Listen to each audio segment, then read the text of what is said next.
Hello my friends, in today's video we will be comparing Panasonic Lumix S9 and Fujifilm X100VI. Despite that there are some fundamental differences, I think that this is one of the most relevant comparisons featuring these two cameras. Small cameras are making a big comeback this year, and I think that both of these are among the best that you can get nowadays. In this video we will take a look at the feature set of both cameras, at the output and the differences between them, to find out whether you should consider getting one of them, or maybe both. One of the main similarities between the S9 and X100VI is the size and the basic shape. Both are very flat cameras that are meant to be very compact. The S9 is actually slightly smaller than the X100VI, which is wider by about 2.5 mm. Fujifilm is heavier by 35 grams, but that includes the fixed lens. There are very significant differences when it comes to the configuration of both cameras. The S9 is a full-frame interchangeable lens camera with a big battery, no mechanical shutter, and no electronic viewfinder. The X100VI is an APS-C camera with a fixed lens, small battery, leaf shutter, and hybrid electronic/optical viewfinder. I will be explaining all of those differences throughout this video. The overall size of the S9 setup will be largely determined by the lens that you use. The design of the X100VI is very retro, the S9 is more contemporary. I think that the X100VI is unbeatable in terms of the design. I think that it is probably the best looking camera on the market. Having said that, I also like the minimalism of the S9 and the color options, and I think that it is also one of the best looking cameras on the market. The X100VI feels a little bit more solid, mostly because of the tilting screen. The S9 is also a well-built camera. I don't have any specific complaints in that regard.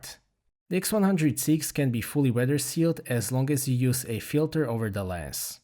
Weather sealing specifications of the S9 are not available, so it is probably not fully weather sealed, but it should survive a certain amount of bad weather. One of the biggest differences is that the S9 is an interchangeable lens camera, whereas the X100VI has a fixed 35mm full-frame equivalent lens. Now both approaches have advantages and disadvantages. The obvious advantage of the interchangeable lens design is the versatility. You can use any L-mount lens on the S9, currently with focal ranges from 14mm to 600mm. With the X100VI, you can only have one focal length, but the advantage is that the lens can be specifically designed to match the rest of the camera. That means that you have a fairly bright f2 lens with autofocus and 35mm focal length, which is probably the best choice for a camera such as this one. Importantly, the size of the lens is basically negligible. You can also have a lens with negligible size on the S9, but it is an f8 manual focus lens. Some L-mount lenses such as the I series from Sigma or upcoming 18 to 40mm kit lens will be a great match for the S9. Something like the f1.8 Panasonic primes are still completely fine in my opinion. Another big difference is the sensor. The S9 uses a full-frame backside illuminated 24MP sensor. The X100VI uses a smaller APS-C sensor but with higher 40MP resolution, and it is also backside illuminated. In terms of the details, it is a little bit tricky. Fujifilm has 40% more resolution, but as I've explained in my X100VI lens review, you are not getting full 40MP perception resolution with this lens. The S9 has lower resolution, but it also has a massive pixel density advantage, which means that you can get close to 24MP perception resolution with most lenses. And that also includes that 26mm f8. The amount of detail is actually quite similar, but the contrast on Panasonic is much better, and the result of that is that you can indeed get a better image quality with the S9. Having said that, it is not a completely fair comparison because all L-mount lenses are much bigger than the tiny lens on the X100VI, with exception of that 26mm f8, which is a very specific case. The difference in the ISO performance is about one stop as usual. That means very clean ISO 1600 on both. ISO 3200 on Panasonic is perfectly usable, there is some noise on Fujifilm, but it is still fine. ISO 6400 on Panasonic is usable for majority of publishing platforms. The noise on Fujifilm is a lot more noticeable. ISO 12800 on Panasonic is an emergency option, on Fujifilm it is only suitable for documentary purposes. There is a lot of noise at 25600 on Panasonic, but it can still get the colors right. Fujifilm only goes up to 12800 natively. As expected, Panasonic is generally better for the low-light use, but Fujifilm is not bad at all for an APS-C camera, especially with that f2 lens. Fujifilm got a lot closer to full-frame dynamic range by lowering the base ISO on X-Trans 5 from 160 to 125. As long as you can keep the ISO low, the dynamic range won't be an issue with the X100VI. It will give you a lot of flexibility for editing. The dynamic range on the S9 is basically the same as with all full-frame backside illuminated sensor and therefore great. Overall, Panasonic wins in terms of the output despite the lower resolution, but there is a lot of context behind that statement, and the X100VI definitely shoots very nice pictures. Panasonic also offers handheld high-resolution 96 megapixel mode. It works great and it processes the pictures in camera, so it is basically the best implementation on the market. The colors are actually quite different. Panasonic uses pretty high contrast and saturation in the default standard color style. Fujifilm is more toned down. Both cameras offer a ton of options that allow you to change that, so it doesn't really mean much. Fujifilm offers well-known film simulations. Panasonic is introducing an extended version of real-time LUT feature. Fujifilm currently offers 20 film simulations, and I personally like all of them. An advantage of Fujifilm is that it offers more efficient HEIF format in addition to JPEGs. Panasonic's real-time LUT feature actually offers greater customization, but the implementation is a little bit less simple. You can download the LUTs through the new Lumix Lab app, which is great by the way, or you can make your own LUTs. Fujifilm also allows you to create your own simulations, but Panasonic's app-based approach is probably more sophisticated. If you shoot RAW, you can always export standard style JPEGs in the camera menu. You can also apply any film simulation or LUT afterwards, which is what I actually prefer. The S9 doesn't have a mechanical shutter. Considering the intended use of the S9, I think that it is a reasonable space-saving measure. Some people are worried about the bending. The only situation where you can see bending is when using shutter speeds about 1/100th of a second with artificial light. I don't think that an average S9 user will need to do that very often, if ever. If you do, be aware that it might be an issue. Both cameras use hybrid autofocus system with both phase detection and contrast detection points. In the stills mode, both cameras will work completely fine in usual, easier situations. In more difficult situations, both will still be accurate and there won't be any hunting even in the low light or with backlit subjects. Panasonic may be faster in certain situations due to the focusing motor in the X100VI's lens. The tracking is actually a positive surprise with the X100VI. I was able to get a perfect hit rate in my walking towards the camera test. It seems that the autofocus motor is only slower when focusing from close distance to infinity.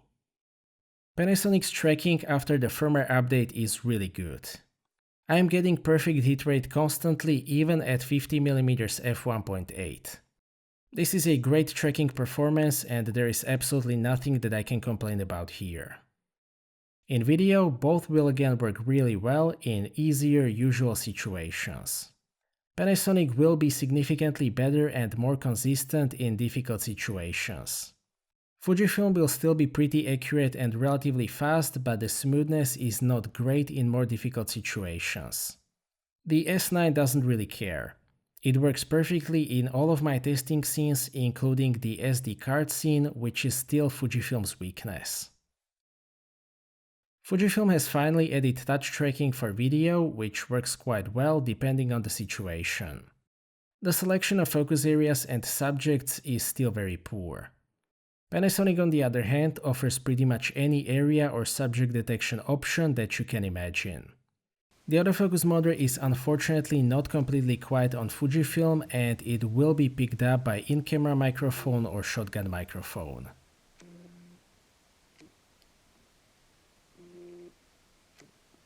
The autofocus motor in all Panasonic lenses is completely silent. Overall, Panasonic wins in terms of the autofocus, but the X100VI still surpassed my expectations considering that it uses such a small lens. Panasonic can shoot up to 30 frames per second with electronic shutter, Fujifilm up to 20 frames per second, both with autofocus continuous. Fujifilm can also shoot 11 frames per second with mechanical shutter. The S9 can also shoot 8 frames per second with autofocus continuous. The main weakness of both cameras for fast action is the buffer size. The X100VI can take 36 compressed RAWs, the S9 55 RAWs in 8 or 9 frames per second mode. Using JPEGs for fast action is probably a good idea with both. The S9 also has a proper UHS 2 card slot, whereas the X100VI only has a UHS 1 slot. That means that the buffer clearing is a lot faster with the S9. Both cameras have in-body image stabilization, which is quite an achievement in both cases. The S9 IBIS is rated for 5 stops, the X100VI's IBIS for 6 stops. Despite that, I was getting better results with the S9 in the real-world use. I was able to get sharp pictures at 1/4 of a second with Fujifilm. With Panasonic, I was able to get to 1/2 of a second at 35mm, but that may have been possible thanks to the extra weight of the lens that I was using. Nevertheless, even 1/4 of a second on Fujifilm is a good result. In video, both are similarly effective for static shots and panning. Both are really good at keeping the image stable, especially at that size. Panasonic's IBIS is famous for walking performance, and that is also the case with the S9. The E-stabilization has also been greatly improved, and it is now one of the best on the market. Walking while shooting video at 35mm focal length with the X100VI is not a reasonable thing to do, so I won't even get into that. Overall, Panasonic also wins in terms of the stabilization. Both are also very capable video cameras. Panasonic captures a bit more detail. It shoots fully downsampled 4K video up to 30p or 6K 30p with no crop. The X100VI can either shoot no crop video up to 4K 30p with some pixel binning, or downsampled video with 1.33 times crop. 6.2K also comes with the same 1.33 times crop. Panasonic offers open-gate 6K video, which is a big advantage if you shoot for both vertical and horizontal platforms. Fujifilm has smaller 1.14 times crop in 4K 60p, but Panasonic still uses larger sensor area in 1.5 times cropped 4K 60. Importantly, both can shoot 10-bit video. Fujifilm can do so in 10-bit 422 in all modes, Panasonic can shoot 4K in 10-bit 422 and 6K in 420. The X100VI has one significant advantage of the S9 for video, and that is unlimited recording. Panasonic is limited to 15 minutes in 4K. Most people probably don't shoot longer clips than that. If you do, you will have to get something else. The approach to handling is very different. Fujifilm is an experience-oriented camera with dedicated exposure dials. Panasonic uses a conventional PSAM dial. Fujifilm is generally a more engaging camera for advanced users, possibly the most engaging. Panasonic is probably easier to use. It still has 2 command dials and sufficient amount of buttons. Another difference is the X100VI has a joystick, which I appreciate a lot. Panasonic has a D-pad with 5 extra buttons. I would really like a joystick on the S9, but it largely compensates for not having one by having a really good touch functionality. The approach is also very different when it comes to the user interface. The main menu on Fujifilm is logically organized and easy to navigate, but it doesn't work with a touchscreen at all. On the other hand, Panasonic's main menu is optimized for touch input, which means that it has much larger menu items. That also means that you need to scroll more. The quick menu on both cameras is very different. Fujifilm offers full screen background preview with big items. The Q menu actually works really great with the touchscreen and the dials on the X100VI. Panasonic gives you a small preview with icons on the right side. I got used to the smaller preview and now I also like it a lot. It is very convenient to use with the main dial. Both cameras have a 3-inch display with 1.84 million dots. It is most likely the same panel. It is very detailed, bright enough and very accurate. It is completely fine even in direct sunlight, but you need to increase the brightness. I prefer the tilting mechanism on the X100VI, mostly because it keeps the footprint of the camera small even when extended. One reason why I don't mind the rotating screen specifically on the S9 is that a lot of people will use it in portrait mode, and the rotating screen offers more flexibility for that. The X100VI has a hybrid electronic and optical viewfinder. The electronic viewfinder is actually pretty solid. It is a 3.60 million dot panel with 0.66 times magnification. The optical viewfinder or rangefinder has 0.52 times magnification, but I actually use it more than the EVF, mostly because of the old school experience. I am happy with both options on the X100VI. Personally, I am also fine with the space saving on the S9. Not everybody agrees with me, but I think that it is a good decision considering that the EVF would probably be something like 0.5 times magnification, 2.36 million dot unit from the A7C. As I've said before, that specific kind of EVF is in my opinion not worth the space and the extra cost. Of course, not everybody will agree with me on that. On the other hand, Panasonic has included a big 2200 mAh BLK22 battery. I won't include SIPA rating because one is rated for display use and the other for EVF use. In reality, Panasonic's battery life is significantly better. It is a bit difficult to quantify because Panasonic doesn't show the battery percentage. In my side-by-side use, Panasonic has consumed 1 of 5 bars roughly at the moment when I had 68% left on Fujifilm. Panasonic will get through a day of my usual samples gathering with just a half battery. Fujifilm can do that with about 3/4. To sum up, I can say that both are winners in their own regard. They are very different cameras intended for different types of use, so I can't necessarily say that you can't go wrong with either. Fujifilm X100VI is primarily about the shooting experience, but it can also deliver very solid output. The Lumix S9 is a camera made specifically to offer full-frame output in the smallest possible convenient package. Neither of them is a workhorse camera for professionals in the traditional sense. Probably the biggest difference is interchangeable and fixed lens design. One gives you versatility, the other one gives you a very compact and solid lens matched with the body. Panasonic can ultimately provide better output for both stills and video thanks to that full-frame sensor, but as I've explained, there is a lot of context behind that statement. Panasonic has better autofocus, especially in video, but Fujifilm performs really well considering the type of lens that it uses. The same applies to the stabilization. Panasonic also has better video specifications with open gate and fully downsampled no crop 4K, with exception of the recording limits, which is something that the S9 users will have to live with. If you are a photography enthusiast, the X100VI might be the most enjoyable camera currently on sale. Vintage feel combined with a small size, controls, and things such as the optical viewfinder makes it a lot of fun to use. That certainly doesn't mean that the S9 is not fun to use. The approach is very different though. It ultimately does what it was meant to do really well, and that is to provide that full-frame output in the smallest possible form factor, which is still enjoyable to use. Overall, both cameras are really good at what they were designed to do, and I hope that this comparison will help you decide which way to go. So that's it for this video, thank you for watching, I hope that you liked this video and that you have found it to be useful. Stay tuned for more videos and maybe consider subscribing if you don't want to miss my future content.